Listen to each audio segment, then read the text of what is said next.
আজকে একটু সারাদিন একটু ব্যস্ত থাকার কারণে ভিডিও বানাতে পারিনি। তো এখন একটা ক্লাস দেখাচ্ছি, সেটা 2020 সালে আসছে, অ্যাকাউন্টিং থার্ড ইয়ারে, যেটা খুবই গুরুত্বপূর্ণ, 11 নম্বর, যেটা সি পার্টে সম্ভবত। তো অঙ্কটা যদি আমরা দেখি বুঝতে পারবো যে কি বলেছে আর কি করতে বলেছে। এই অঙ্কগুলো সব একই রিলেটেড। হ্যাঁ, এখানে জাস্ট তোমার জার্নাল করতে হবে। তো আমরা শুরুতে দেখবো কি বলেছে আর কি করতে হবে। ওকে, তো আশা করি গত দিনের যে ম্যাথটা আছে সেটা বুঝতে পারছিলাম। এই যে 24 নম্বর যেটা করাচ্ছি, এটা 251 পেজ। এই যে এর অল্টারনেটিভ এই পাশে 23 নম্বর, গতদিন যে ম্যাথটা দেখাইছিলাম সেম ওরকমই। তো বেসিক্যালি এই ধরনের ম্যাথই বেশি রিপিট করে, ঠিক আছে? এই ধরনের ম্যাথই বেশি রিপিট করে, এই ধরনের ম্যাথ সবসময় আসবে বোর্ডে। এবারও দেখবো এরকম একটা ম্যাথ, এরকম একটা স্ট্রাকচারের ম্যাথ পেয়ে যাবা। এবারও আসছিল, আমরা যে এক্সাম দিয়েছিলাম থার্ড ইয়ার, সে সময় আসছিল। তো শুরুতে আমাদের কাজটা ম্যাথটা পড়া। তো ম্যাথটা আমরা যদি দেখে পড়ি, বলেছে অ্যাট জানুয়ারি, এই যে অ্যাট জানুয়ারি 1, 2020 শাখা limited has 8,000 outstanding common stock. এই যে এখানে একটা কথা বলে দিছে, এই যে 8,000, তার কিন্তু কমন স্টকের সংখ্যা, এটা কিন্তু কমন স্টক অঙ্ক, মনে রাখতে হবে। তার কমন স্টকের সংখ্যা 8,000, আর তার মূল্য, যে তার ভ্যালুস 10 টাকা। তার তার টোটাল যদি আমরা একটু হিসেব করি, তাহলে 8-এর সাথে 10 গুণ করলে হবে 80,000। তার টোটাল তার মূল্য, স্টকের মূল্য টোটাল 80,000, ঠিক আছে? তারপরে এখানে during 2020 the company took part in the following transaction concerning stock holders equity. তো কি বলছে এখানে? বলেছে the company took part in the following transaction concerning stock holder equity. তাদের স্টক হোল্ডারদের কিছু কথা এখানে বলা রয়েছে, জাবেদা। তো কী জাবেদা বলছে সেটা আমাদের একটু দেখতে হবে। সেটা প্রথমেই আমাদের মে 15 তারিখ থেকে শুরু হয়েছে জাবেদা। মে 15 তারিখ, তারিখটাও কিন্তু ম্যাটার করবে। তো প্রথমেই জাবেদায় বলেছে declare A 10% stock dividend on the outstanding common stock when the stock is selling for টাকা 40। এখানে প্রশ্নটা আমরা যেটা বলতেছি যে তারা ডিক্লেয়ার করছে এই যে স্টক ডিভিডেন্ড, এটা মনে রাখতে হবে। আর ডিভিডেন্ড তো অনেকভাবেই দেওয়া যায়, একটা টাকায় দেওয়া যায়, কিন্তু stock in dividend declare in cash এরম দেওয়া যায়। তো ক্যাশ টাকা যেহেতু বলছে, তো সেহেতু আমাদের ক্যাশ টাকার কথা এখানে বলে নাই, আমাদের বলছে ডিভিডেন্ড, স্টক ডিভিডেন্ড দিবে। তার আমাদের যে শেয়ার আছে, সেই শেয়ারের থেকে যে 8,000 শেয়ার আছে, সেখান থেকে 10% তাদের স্টক ডিভিডেন্ড দিয়ে দেবে, ঠিক আছে? স্টক দিয়ে দেবে। আবার এখানে একটা কথা বলেছে, যখন কমন স্টকটা যখন দাম ছিল, সেলিং প্রাইস ছিল 40 টাকা, তার 40 টাকা করে যখন দাম ছিল, তখন সেই স্টকটা সেটা ডিভিডেন্ড দিচ্ছে। তো জাবেদ আমরা জানি ডিভিডেন্ডের গতদিন কিন্তু করছিলাম, যে বলছিলাম রিটার্ন আর্নিং কিন্তু অলওয়েজ টাইম ডেবিট হবে। রিটার্ন আর্নিং সবসময় কী হবে, যদি আমরা ডিভিডেন্ড ডিক্লেয়ার করি, তখন অবশ্যই আগে রিটার্ন আর্নিং ডেবিট হবে। তো রিটার্ন আর্নিং ডেবিট হবে। আর এখান থেকে যে আমাদের যেহেতু বলে দিয়েছে 40 টাকা করে ছিল তখন আমাদের একটুখানি জাবেদারে যদি আমরা যাই, তখন বুঝতে পারবো। এই যে রিটার্ন আর্নিং কিন্তু অলওয়েজ টাইম ডেবিট। এখানে আমার 8,000, এই যে 10%, যেহেতু 10% ডিভিডেন্ড দিয়েছে, এখানে একটু তাকায় দেখো 10% ডিভিডেন্ড দিয়েছে। সো 10% ওখান থেকে করলে 800, আর দাম ছিল 40 টাকা করে, 40 টাকা করে দাম ছিল, ঠিক আছে? তো 40 টাকা দাম দিয়ে এই যে 32,000 টাকা তারা ডিভিডেন্ড দিয়েছে, ঠিক আছে? স্টক ডিভিডেন্ড দিয়েছে। এবার আমাদের তো কমন স্টক তো লিখতে হবে, যেহেতু আমাদের কমন স্টক ইস্যু করতে হবে 800টা, তাহলে সেটা দাম লিখতে হবে না? তাহলে যে কমন স্টক ডিভিডেন্ড ডিস্ট্রিবিউটেবল, ঠিক আছে, এটা লিখতে হবে। বা শুধু কমন স্টক ডিভিডেন্ড লিখলেও হয়, এখানে ডিস্ট্রিবিউটেবল না লিখলেও কোনো প্রবলেম হয় না, তো লেখা ভালো। তো কমন স্টক ডিভিডেন্ড আমাদের 800টা, এই যে 8,000-এর 10% করলে 800, তার দাম ছিল 10 টাকা। আমাদের মূল দাম, আমি কিন্তু বারবারই বলি, যে কোনো স্টক, ট্রেজারি স্টক হোক, প্রিফারেন্স স্টক হোক, বা কমন স্টক হোক, এর এই ভ্যালুটা, এটা কিন্তু মূল দামেই থাকবে, সে যতই দাম বাড়ুক আর যতই কমুক, ঠিক আছে? ওইটা আমাদের দেখার দরকার না। সো আমাদের এখানে 10 টাকা করে দাম ছিল, এই 10 টাকা আমরা এখানে লিখে দিছি, তাহলে ওটার দাম 8,000। আর বাদ বাকি যে 30 টাকা, এটা কিন্তু আমাদের লাভের টাকা থেকে আমরা ডিভিডেন্ড দিয়ে দিছি, এক প্রকার লাভ মতোই আর কি, ঠিক আছে? তো সেটা আমাদের কিন্তু লাভ আমরা সবসময় প্রকাশ করি ভাবে paid in capital in excess of par, এই যে হাইপেন দি সিএস, ঠিক আছে? এইভাবে উল্লেখ করা সব থেকে বেস্ট, এটা লিখতে হবে। হ্যাঁ, এটা লেখা সব থেকে বেস্ট, এইভাবে লিখতে হয়, paid in capital in excess of per CS, ঠিক আছে? এখন এই যে 800 শেয়ার তো ছিল, 800 শেয়ার ছিল, এই যে 800 আছে 30 টাকা আমাদের এক্সট্রা লাভ ছিল, ঠিক আছে, 30 টাকা লাভ ছিল। আমি ডাটাটা অফ করে দিই, ডাটা অফ করে দিচ্ছি, নাই তো ফোন আসতে থাকে বা বিভিন্ন রকম এ করে ভিডিও কেটে কেটে যায়। তো এই যে 830 টাকায় 30 টাকা করে থেকে পেলাম। আমাদের যে মূল আমাদের বলেছে এই যে এই জায়গায় আমাদের অঙ্কে বলে দিয়েছিল যে যখন স্টকটার দাম ছিল 40 টাকা সেই সময় আমরা বিক্রি করেছি, তাহলে আমাদের তো মূল দাম ছিল 10 টাকা, তার মানে 30 টাকা আমাদের কি প্রফিটে আছে, তার মানে 40 মাইনাস 10 মানে মেন যে দাম সেটা করে এখানে হয়েছে 30, এই 30 টাকা এখান থেকে হয়েছে, ঠিক আছে, আশা করি বুঝতে পারছো। সেটার সাথে আমাদের 800 সাথে গুণ করলে সেটা হয় 24,000। তো এটাই আমাদের জাবেদা ছিল প্রথম যে ডিক্লেয়ার করেছে 10% স্টক ডিভিডেন্ড, যার দাম ছিল ওই সময় যখন যারা ডিক্লেয়ার করেছে ওই সময় দাম ছিল স্টকের দাম ছিল 40 টাকা করে। সো রিটার্ন আর্নিং ডেবিট সবসময় ডেবিট হবে যখনই ডিক্লেয়ার করুক, সেটা স্টক করুক মানে স্টকে করুক বা টাকায় করুক, আমাদের return earning always time debit হয়, ঠিক আছে। তো রিটার্ন ডেবিট করে আমাদের যে মেন যে 40 টাকা ছিল, আর 800 কোথা থেকে পাইছে আমাদের 10% যেহেতু বলেছে 8,000-এর উপরে 10% করলে 800 হয়, আর তার সাথে 40 গুণ করলে 32,000। তো আর কমন স্টকে এখানে এই জায়গায় যদি আমাদের টাকা করতো তাহলে কিন্তু আমাদের এখানে এটা আসতো ডিভিডেন্ড পেয়াবল, ঠিক আছে, ডিভিডেন্ড পেয়াবল আসতো, যেহেতু আমাদের কমন স্টক করেছে এই জন্য কমন স্টক ডিভিডেন্ড বা কমন স্টক ডিভিডেন্ড ডিস্ট্রিবিউটেবল, ঠিক আছে, এটা লিখতে হয়, লিখলে না লিখলেও কোনো ডিস্ট্রিবিউটেবল লিখলে না কোনো সমস্যা নেই। 800 গুণ 10, মেন কথা স্টক কিন্তু সবসময় তার মূল দামেই থাকবে, ফেসগুলো যেটা সেটাই থাকবে। তো 800 সাথে 10 গুণ করলে 8,000 হয়, আর বাদ বাকি যে টাকাটা আর জাবেদার কিন্তু এই পাশেও যত টাকা হবে এখানেও কিন্তু তাই হবে। তো এটা মিলে মনে রাখতে হবে, যদি কেউ এই 8,032 থেকে 8,000 বাদে 24,000 লেগে তাও কিন্তু হয়। তো এই যে paid in capital in access এটা ক্রেডিট হবে, কারণ কি এটা আমাদের লাভের অংশ ছিল, লাভ অলওয়েজ টাইম কী হয় ক্রেডিট হয়, মানে এটা আমাদের লাভে দিয়েছি, ঠিক আছে, ঠিক আমি লাভেরটা দিয়ে দিছি ওদের, ঠিক আছে। Paid in capital in excess of par দিয়ে সিএস মানে কমন স্টক দিয়ে 800 গুণ 30, এই 30টা পাইছে আমাদের 40 টাকা করে এখন দাম ছিল, আর আমাদের দাম হলো 10 টাকা, তাহলে 30 টাকা করে আমরা এক্সট্রা বেশি দামে বেশি, তাহলে 24,000 টাকা, ওকে।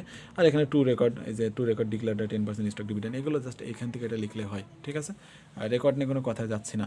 তাহলে পরে 2 নম্বর মানে যেই জাবেদার সেটা দেখি, সেটা হলো জুনের 1 তারিখে কী বলেছে। জুনের 1 তারিখে ইস্যুড দ্য স্টক ডিভিডেন্ড, মানে আমরা যে 10% এই যে 800 শেয়ার যে আমরা এখন এদের দিয়ে দিলাম, বলেছি যে তোমাদের ডিক্লেয়ার দেওয়া কিন্তু মানে দেওয়া না, হ্যাঁ, মানে আমরা বলেছি হ্যাঁ তোমাদের আমরা স্টক দিয়ে দেবো, ঠিক আছে, আর 10% 800 শেয়ার আমরা তোমাদের দিয়ে দেবো, এখন সেই শেয়ারটা এখন এসে ইস্যু করে দিচ্ছে, আচ্ছা তোমাদের দিয়ে দিচ্ছে একেবারে হাতে কলমে দিয়ে দেবো এরকম, ঠিক আছে। তো ইস্যু করলে কী হবে, জাস্ট একটুখানি এই জায়গায় যে ক্রেডিটটা সেটা জাস্ট হলে আমাদের ডেবিট হয়ে যাবে, হ্যাঁ। তাহলে কমন স্টক ডিভিডেন্ড ডিস্ট্রিবিউটেবল এটা হয়ে যাবে ডেবিট, কারণ এটা তখন আমাদের কি শোধ হয়ে যাচ্ছে, মানে একটা জিনিস যখন আমাদের ক্রেডিটে থাকে সেটা আমরা বাদ দিতে গেলে ডেবিট করে দিতে হয়, অল্টারনেটিভ করে দিতে হয়। তো কমন স্টক ডিভিডেন্ড ডিস্ট্রিবিউটেবল যেহেতু এখন ইস্যু করে দিচ্ছি, তার মানে কি আগের ক্রেডিট এখন ডেবিট হয়ে যাবে, হয়ে যাওয়ার পরে সেই সেম টাকায় কিন্তু 8,000 টাকায় কিন্তু টাকা চেঞ্জ হবে না, ঠিক আছে। আর কমন স্টক হয়ে যাবে 8,000, যেহেতু আমাদের কমন স্টক এখন কি 8,000টা আমাদের 8,000, এই যে 8,000 আমাদের কি এই যে 8,000 এখন কি আমরা করে দিচ্ছি, মানে স্টক ডিভিডেন্ড আমরা কি শেয়ারদের দিয়ে দিচ্ছি, ডিভিডেন্ড দিয়ে দিচ্ছি, ঠিক আছে। তাই এই যে কমন স্টক ডিভিডেন্ড সেটা হয়ে যাবে ডেবিট, আর কমন স্টক শুধু যেটা আমরা এখন ইস্যু করে দিচ্ছি এটা এখন ইস্যু করে দিলাম, হ্যাঁ, মানে নতুন করে ইস্যু করে দিলাম, ঠিক আছে, নতুন করে আমরা এটা ইস্যু করে দিলাম, ওকে। তো এই জায়গা যেটা আমরা একটুখানি দেখি, এই জায়গায় আমাদের যে 800 আগে ছিল 8,000, তাহলে কিন্তু এখন টোটাল আমাদের শেয়ারের মূল্য মানে এখন আমাদের টোটাল শেয়ার কিন্তু ইস্যু করে ফেললাম, যেহেতু আগে ছিল 8,000, পরে যে আবার 800 শেয়ার এখন ইস্যু করলাম এই দানে, তাহলে কত হলো, এই দান বলতে এখন তাহলে কি 8,800 শেয়ার এখন, ঠিক আছে, মানে আমাদের শুরুতে ছিল 8,000, এখন আমরা বলছি কি 10% এই জায়গায় অঙ্কে যে 1 নম্বর যে জাবেদাটা মে 15 বলছে যে আমাদের যা আছে আমাদের শেয়ার হোল্ডার আছে তাদের ভিতরে আমরা 10% আমাদের স্টক ডিভিডেন্ড দিয়ে দেবো, তাহলে আমাদের 800টা আমরা আবার ইস্যু করে তাকে দিয়ে দিলাম, ঠিক আছে। তাহলে আমাদের এখন শেয়ার সংখ্যা হয়ে গেল 8,800টা, আশা করি বুঝতে পারছো। তো পরে জাবেদাটা দেখি, পরেরটা হলো খুবই সুন্দর একটা, যেটা ইম্পর্টেন্ট এসব অঙ্কে থাকে, অনেকে বুঝতে পারে না, এটা গতদিন আমি বুঝেছিলাম, যদি বুঝতে থাকো তাহলে এটা বুঝতে পারবা।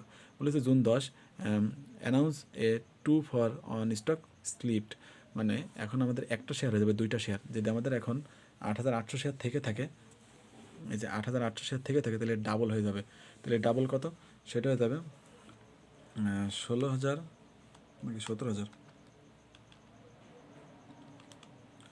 এই যে ডাবল করলে 17,600, এই যে এখানে খাতাও তো দেখছি সে দূরে রয়েছে, একটু ওয়েট,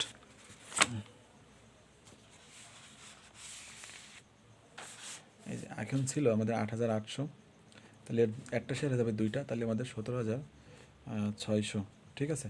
তো এদের দাম ছিল 8,000-এর দাম ছিল আমাদের 10 টাকা করে, তাহলে এগুলোর দাম তাহলে কমে হয়ে যাবে 5 টাকা, মানে এটার সাথে 2 গুণ করলে এটার সাথে 2 ভাগ করতে হয়, ঠিক আছে, মানে এটার সাথে 2 ভাগ করতে হয়, ঠিক আছে। তো করলে এই যে 17,600 আমাদের এখন দাম হয়ে যাবে 5 টাকা করে। আশা করি বুঝতে পারছো, গতদিন এটা বুঝাইছিলাম। তো আর এটা এই যখনই কোনো অ্যানাউন্স করবে, অ্যানাউন্স করার সাথে তো কোনো এখানে কোনো লেনদেনের কোনো কিছু পরিবর্তন হয় না, এই জন্য এটা কোনো জাবেদা দেওয়া লাগে না, জাস্ট নো এন্ট্রি লিখে দিলেই ওই জাবেদাটা হয়ে যাবে। তো পরের জাবেদা আমরা যাই। বলেছে 15 নম্বর জুলাইয়ের 15 নম্বর বলেছে ডিক্লেয়ার দ্য অ্যানুয়াল 2020 টাকা 3 পার শেয়ার ক্যাশ ডিভিডেন্ড। এই যে এখন আমাদের বুঝতে হবে কখন ক্যাশ ডিভিডেন্ড দেবে আর কখন স্টক ডিভিডেন্ড দেবে, এটা আমাদের লেখা থাকবে, সেটা সে বুঝে আমাদের জাবেদা বসাতে হবে। দুইটা জাবেদা ভিন্ন। যদি স্টক দেয় তাহলে শুধু এই জায়গায় আমাদের, অন্য জায়গায় যদি আমাদের ক্যাশ টাকা দেয় তাহলে কিন্তু শুধু এটা হয় ডিভিডেন্ড পেয়াবল। আর যদি স্টক দেয় যে কোনো কিছু, কমন স্টক বললে common stock dividend, preference stock বললে প্রিফারেন্স স্টক ডিভিডেন্ড, আর এর কখনো হয় না, ঠিক আছে, ট্রেজারি স্টকের। তো ক্যাশ বলেছে অন কমন স্টক, তাহলে কত বলেছে 3 টাকা করে দিবে 5 শেয়ার, ঠিক আছে, মানে প্রতিটা শেয়ার এখন 3 টাকা করে দিবে।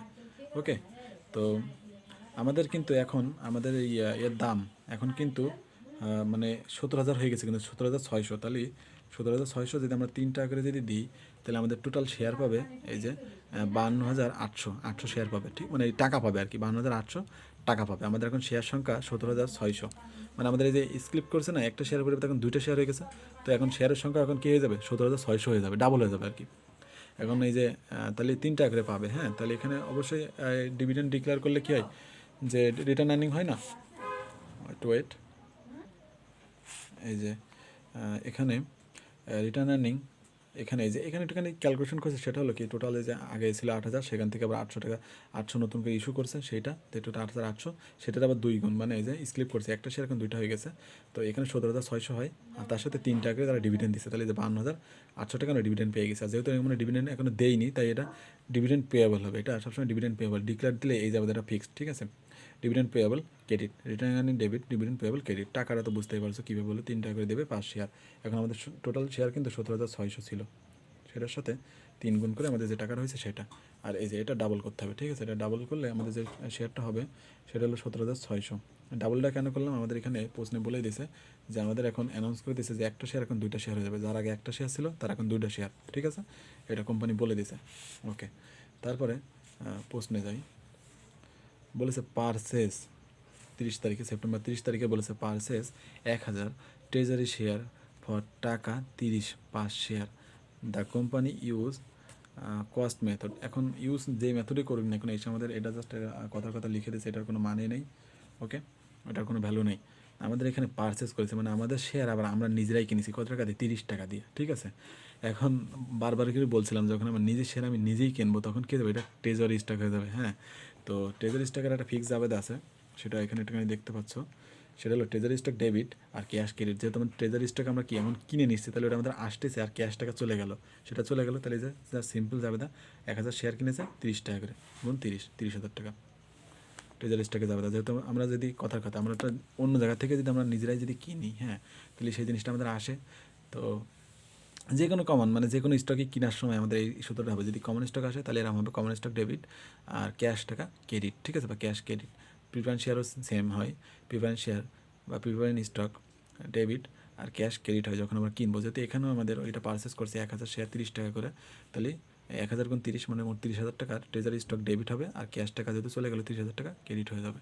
পরেরটা পরেরটা 10 নম্বর বলতেছে নভেম্বরের 10 বলেছে রিসোল্ড 300 ট্রেজারি স্টক ফর টাকা 40 5 শেয়ার। এই যে আমরা খানিকক্ষণ আগে যে 1,000 শেয়ার কিনলাম না 30 তারিখে ওই সেপ্টেম্বরের, সেটা নভেম্বরের 10 তারিখে এসে 300 শেয়ার, এই যে 1,000 ভিতর থেকে 300 শেয়ার বিক্রি করে দিচ্ছি। আগে কিনছি 30 টাকা করে, এখন বেচবো 40 টাকা করে। যেহেতু আমরা বেচে দিব তাহলে তো অবশ্যই আমাদের ক্যাশ টাকা আসবে নাকি। তো ক্যাশ টাকা হয়ে যাবে আমাদের ডেবিট, এই যে এখানে ক্যাশ হয়ে যাবে ডেবিট, যেহেতু 300 শেয়ার বিক্রি করেছে 40 টাকা করে, সেই জন্য আমাদের 12,000 টাকা ক্যাশ ডেবিট হয়ে গেল। আর ট্রেজারি স্টক আমি কিন্তু বারবারই বলি, যেই স্টক আমরা যেই দামে কিনবো ওইটাই হবে সেইটার ফিক্সড দাম। এটা আমরা 30 টাকার কিনছি, সো এখানে 30 টাকার বেশি 40 টাকা কখনোই হবে না।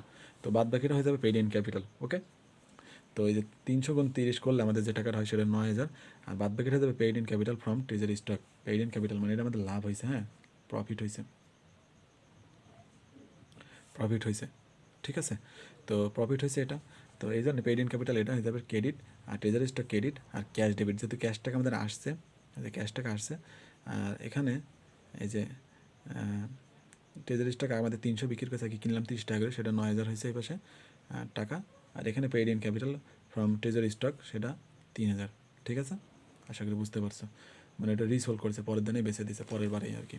পরেরটা যদি যাই, বলতেছে 31 তারিখ ডিসেম্বরের লাস্ট, একদম বছরের শেষ, বলেছে determine the net income during the year 1,12,000। মানে আমাদের একদম বছর শেষে আমাদের নেট ইনকাম ছিল 1,20,000।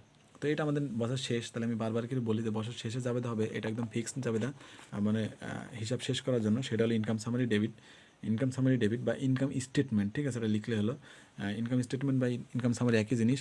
তো দুইটার একটা লিখলেই হলো। হ্যাঁ, এখানে যদি একটু লিখে দিই,